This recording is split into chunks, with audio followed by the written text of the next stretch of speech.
ఓం నమో భగవతే వాసుదేవాయ.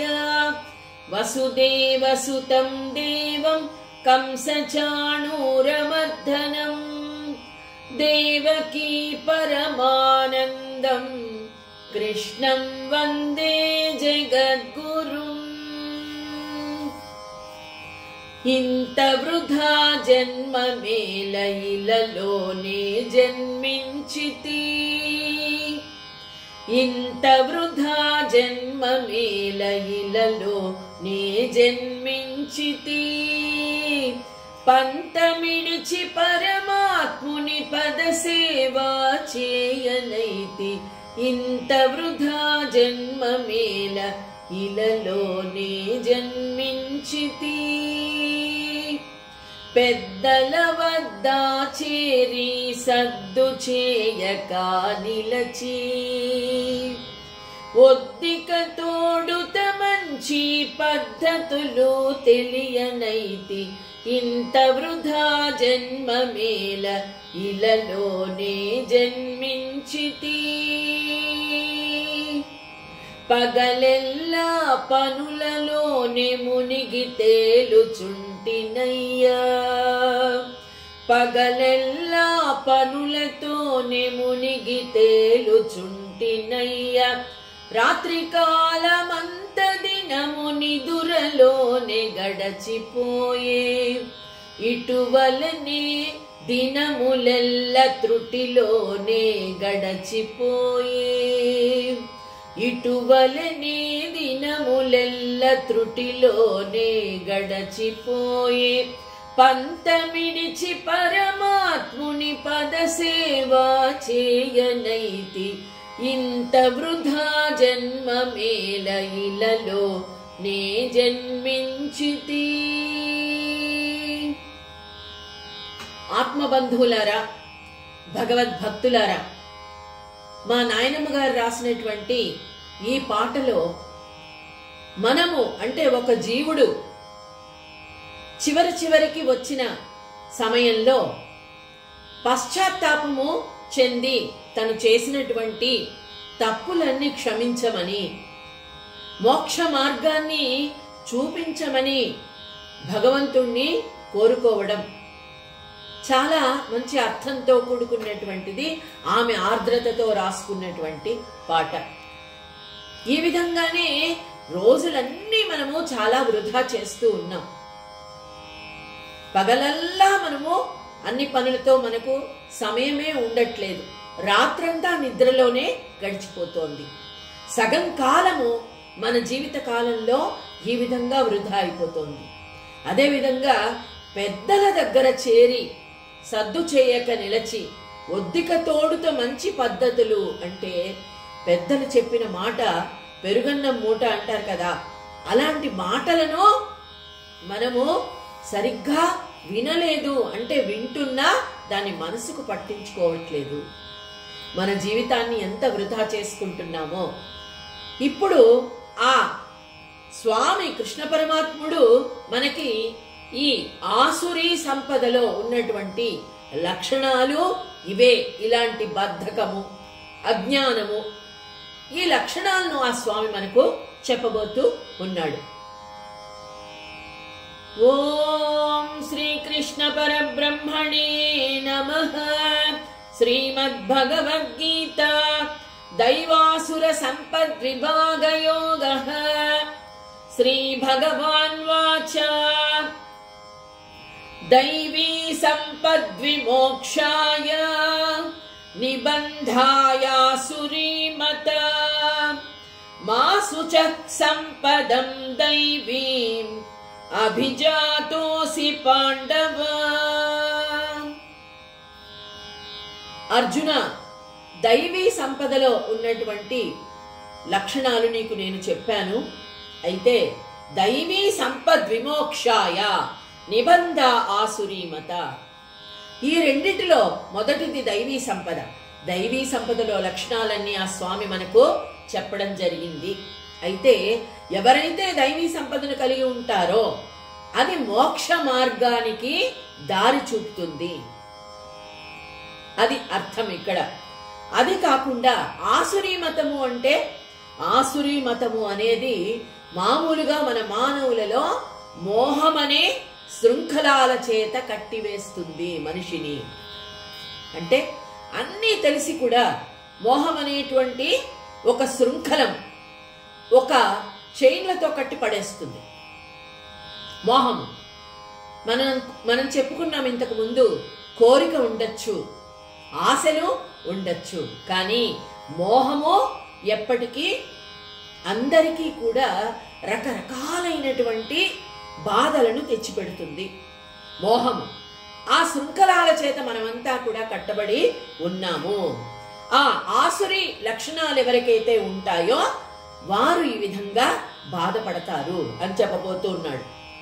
దైవీ సంపద్విమోక్షాయ నిబంధ ఆసురీ మత మా శుచః సంపదం దైవీ అభిజాతోసి పాండవ. అయితే ఎవరైతే ఈ ఆసురీ సంపద బంధించబడతారో, ఈ లక్షణాలతో బంధించబడతారో, వారు ఎప్పటికీ కూడా జీవితంలో ముందుకు వెళ్ళలేరు, మోక్షాన్ని ఎప్పటికీ కూడా సంపాదించలేరు. మనం చెప్తాం, మనకు జ్ఞానం అనేది ప్రభాతం అంటే వెలుగునిస్తుంది. అలాగే అజ్ఞానం అనేది చీకటి, తమో గుణం. ఇంతకు ముందు కూడా మనం చెప్పుకున్నాం కదా. అయితే వెలుగులో ఉంటే మనకు అన్నీ కనిపిస్తాయి, ఏది మంచి, ఏది చెడు, ఏది మనము చెయ్యాలి, ఏది చేయకూడదు అని. అయితే చీకటిలోనే ఉన్నట్లయితే ఏం చెయ్యాలో, ఏం చెయ్యకూడదో, ఎవరిని అనుసరించాలో, ఏది అనుసరించ తగనిదో, ఇవన్నీ కూడా తెలియవు మనిషికి. అందుకనే అనేక రకాలైన పొరపాట్లు చేస్తూ ఉంటారు.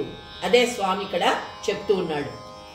ద్యౌభూత సర్గౌ లోకేస్మిన్ దైవ ఆసురయేవ చ దైవో విస్తరశః ప్రోక్త ఆసురం పార్థ మే శృణు. ద్వౌభూత సర్గౌ లోకేస్మిన్ అంటే ఈ ద్వౌ అంటే రెండు విధాలైనటువంటి లక్షణాలు.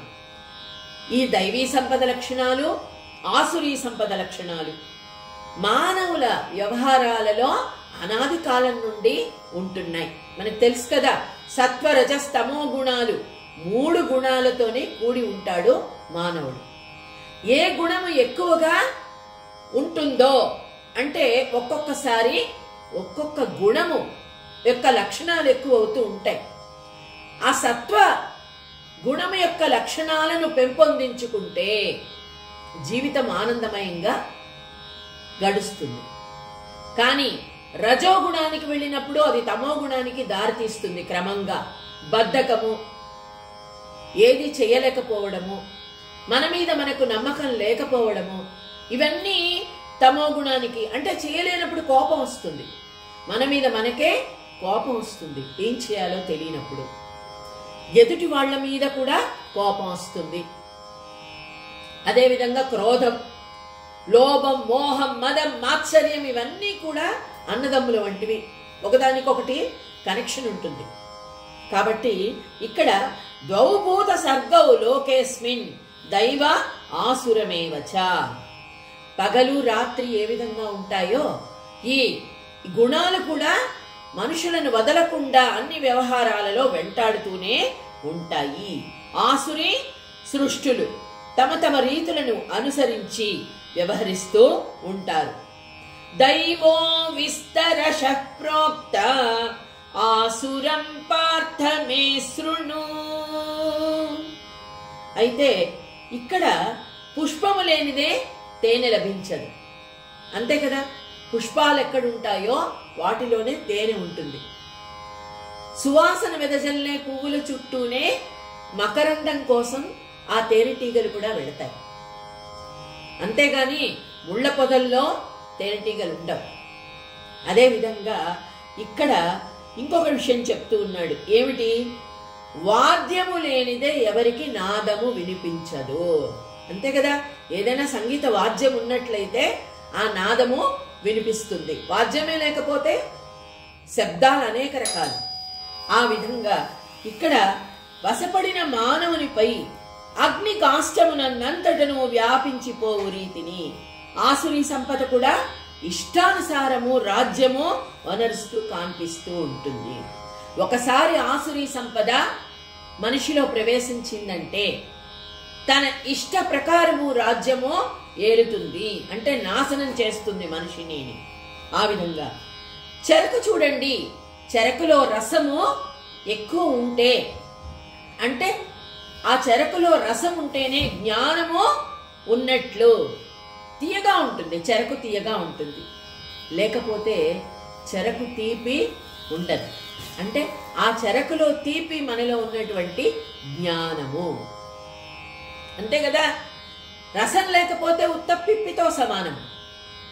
ఆ విధంగానే ఉంటుంది ప్రతి ఆసురీ సంపద కలిగినటువంటి మనిషి జీవితం కూడా. అదే విధంగా ఒక కట్టకు చిన్న నిప్పు రవ్వ అంటుకున్నట్లయితే అది మొత్తం అన్నిటినీ కాల్చేస్తుంది. అందుకనే మనము మంచి వారితో సహవాసము చెయ్యాలి. సత్సంగము చేసినందువల్ల ఒక దారానికి మంచి సువాసన కలిగినటువంటి పువ్వులతో మాల కట్టినప్పుడు ఆ దారానికి కూడా ఆ సువాసన అబ్బుతుంది. ఆ విధంగానే మంచి వారితో స్నేహం చేస్తే వారికి ఉన్న మంచి లక్షణాలు, దైవీ సంపద అందరికీ కూడా అలవడతాయి. అది ఇక్కడ చెప్తున్నాడు. దైవో విస్తరస ప్రోక్త, ఆ విధంగా విస్తరిస్తుంది కదా. మంచి అన్నది తప్పకుండా విస్తరిస్తుంది. మంచి వాళ్ళ గురించి, మహానుభావుల గురించి వాళ్ళు ఉన్నా లేకపోయినా ఈ ప్రపంచంలో జీవించినా మరణించినా మనం ఎప్పుడు చెప్పుకుంటూనే ఉంటాం. అది ఇక్కడ చెప్తున్నాడు. ఆసురం పార్థమేశ్రును.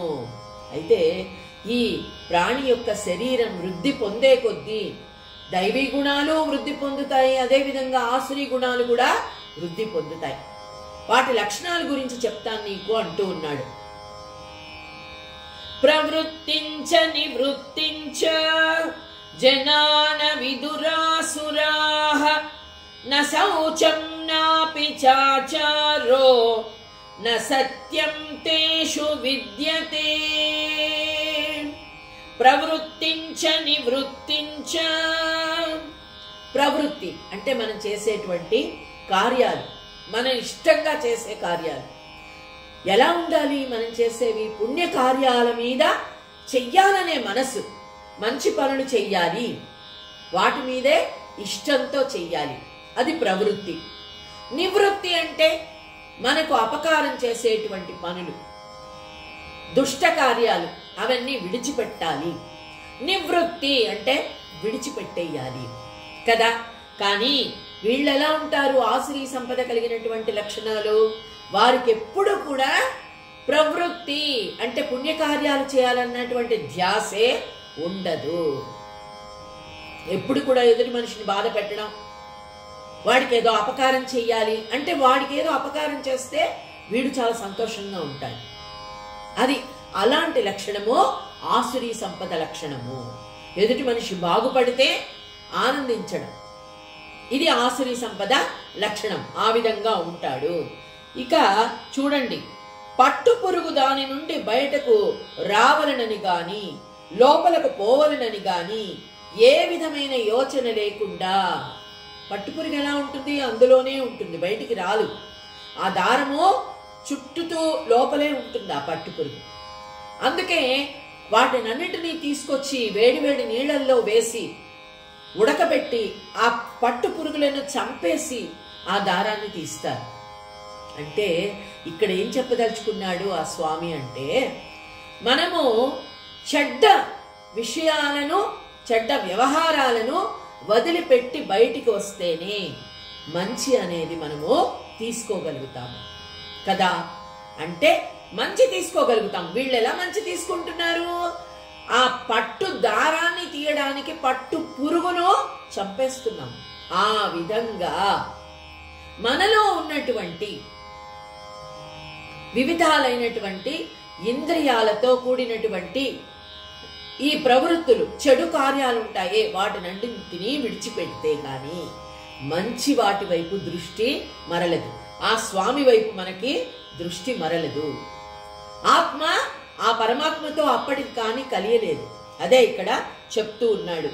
ఆ మూర్ఖుడు తన సంపదనంతను దొంగలకు అప్పగించి మరల నాకు తిరిగి లభించునా లేదా అని ఆలోచనే చేయని రీతిని. అంటే ఆసురీ జనులు ఎలా ఉంటారు అంటే, ఆసురీ సంపద ఎదుటి మనిషి ఏ విధంగా చెడిపోతాడు అంటే తన గురించి ఆలోచించడు. నేను ఎలా బాగుపడాలి అని ఆలోచించడు. ఎదుటి మనిషికి అపకారం చేస్తే తనకేమవుతుంది అని ఆలోచించడు. అలాంటి పనులు చేస్తూ పోతాడు. ఏది మంచి ఏది చెడ్డ అని ఆలోచించే స్థితిలో ఉండడు నామమాత్రానికి కూడా. ఆ విధంగా న శౌచం నాపి చాచారో న సత్యం తేషు విద్యతే. ముఖ్యంగా శౌచము అంటే కేవలము మన స్నానం చేసి మంచి వస్త్రాలు కట్టుకుని అందంగా అలంకరించుకొని ఉండడం శౌచము కాదు. ఆత్మ పరిశుద్ధత, ఈ ఆత్మ పవిత్రంగా ఉంటేనే. అందుకే రకరకాలుగా మనకు చెప్తూ ఉన్నారు. ఈ విధంగా దీపం పెట్టాలి, ఈ విధంగా పూజ చెయ్యాలి, ఇది చేయకపోతే మీకు హాని జరుగుతుంది, ఇలా చేస్తేనే మీరు బాగుంటారు. ఇవన్నీ మనము పైకి మనము కల్పించుకున్నటువంటి విషయాలు. ఏది ముఖ్యంగా పవిత్రంగా ఉండాలి? ఆత్మ పవిత్రంగా ఉండాలి. ఆసురీ సంపద కలిగినటువంటి వారు ఆత్మ పవిత్రంగా ఉండదు. ఎన్నో కార్యాలు చేస్తూ ఉంటారు. కానీ ఒక పక్క దుష్కర్మలు చేస్తూ ఒక పక్క మంచి కార్యాలు చేస్తే దానివల్ల ఏ విధమైనటువంటి ఉపయోగము లేదు. దానికంటే సర్వే జన సుఖినో భవంతు, మానవ సేవే మాధవ సేవ. దుఃఖంలో ఉన్నటువంటి వారిని మన అవసరం, ఈ కారణ శరీరంతో మనం ఏమైనా చేయగలమా అని ఏదైనా వారికి చేయగలిగితే దానివల్ల ఆ భగవంతుడు సంతోషిస్తాడు. ఎందుకంటే అందరి ఆత్మలలో ఆయన ఉన్నారు, పరమాత్మగా ఉన్నాడు. ప్రతి జీవిలో చిన్న జీవి నుంచి సూక్ష్మ జీవి నుంచి పెద్ద ఏనుగు వరకు కూడా ఆయనే వ్యాపించున్నాడు ఆ స్వామి. కాబట్టి ఏదైనా మనము వారికి సహాయం చేయగలిగినట్లయితే, సేవ చేయగలిగినట్లయితే ఆ స్వామి సంతోషిస్తాడు. దాని వలన మనకు మేలు జరుగుతుంది. అది ఇక్కడ చెప్పదలుచుకుంది. వీళ్ళకి ఆసురీ సంపద ఉన్నటువంటి ఆ ముఖ్యమైనటువంటి మనుషులున్నారే వారికి పారిశుద్ధ్యము, శౌచం అనేది ఉండదు. అంతేకాదు ఇక శాస్త్రోక్త విధి విధానాల పట్ల ఇష్టం ఉండదు. ఇది శాస్త్రము, ఈ విధంగా చేస్తే మంచిది అని ఎవరైనా చెబితే నచ్చదు. శాస్త్రాల్లో చాలా చెప్పబడ్డాయి. ఆ స్వామే భగవద్గీతలో శాస్త్ర ప్రకారంగా ఎన్నో విషయాలు మనకు చెప్పడం జరిగింది. ఆ శాస్త్ర విధానాలు ఎవరైనా చెప్పినప్పుడు వారికి అది నచ్చదు. అంతేకాదు ఇందాక మనం చెప్పుకున్న ఒక పాటలో అదే, పెద్దల వద్ద చేరి సద్దు చేయక నిలిచి ఒద్దిక తోడుతో మంచి పద్ధతులు తెలియనైతి. అంటే పెద్దల దగ్గరికి వెళ్ళి వారు చెప్పే మాటలు విని వారు చెప్పే మంచి మాటలను మనము అనుసరిస్తే మనకు మేలు కలుగుతుంది అన్న ధ్యాస కూడా వారికి ఇష్టం ఉండదు. అంటే ఎవరైనా చెబితే నచ్చదు. మూర్ఖులు అంటారు కదా, రావణాసుర మూర్ఖం, వారికి తెలియదు, ఎవరైనా చెబితే వినరు. అది ఆ విధంగా ఉంటారు. అంతేకాదు శుద్ధ ఆచరణములు అనునవి వారి యందు సంభవించవు. శుద్ధ ఆచరణం అంటే ఏది చేస్తే అందరికీ మేలు కలుగుతుంది, మనం ఏది ఆచరిస్తే అందరికీ కూడా మేలు కలుగుతుంది. ఆ శుద్ధ ఆచరణల గురించి వారికి ఏ విధమైనటువంటి ఆలోచన కూడా ఉండదు. అయితే చూడండి, వాయు స్వేచ్ఛగా ఇటు అటు వీచుచుండుట రీతిని, గాలిపటం చూడండి, గాలి ఎటు వీస్తే అటు వెళ్ళిపోతుంది. ఇప్పుడు మనం అందరం చెప్పుకుంటాం, ఏది ట్రెండ్ అంటాం. ఇప్పుడు ఏది అంతా నడుస్తోందో దాన్ని ట్రెండ్ అంటాం. ఆ ట్రెండ్ ఏ విధంగా ఉంటే ఆ విధంగానే దాన్ని అనుసరిస్తూ పోతారు. అది మంచా చెడ, దాని వలన మనకు లాభం ఉందా నష్టం ఉందా, ఇతరులకు ఏదైనా మేలు జరుగుతోందా అని ఆలోచించరు ఎవరు? ఆసురీ సంపద కలిగినటువంటి మనుషులు. అది చెప్తున్నాడు.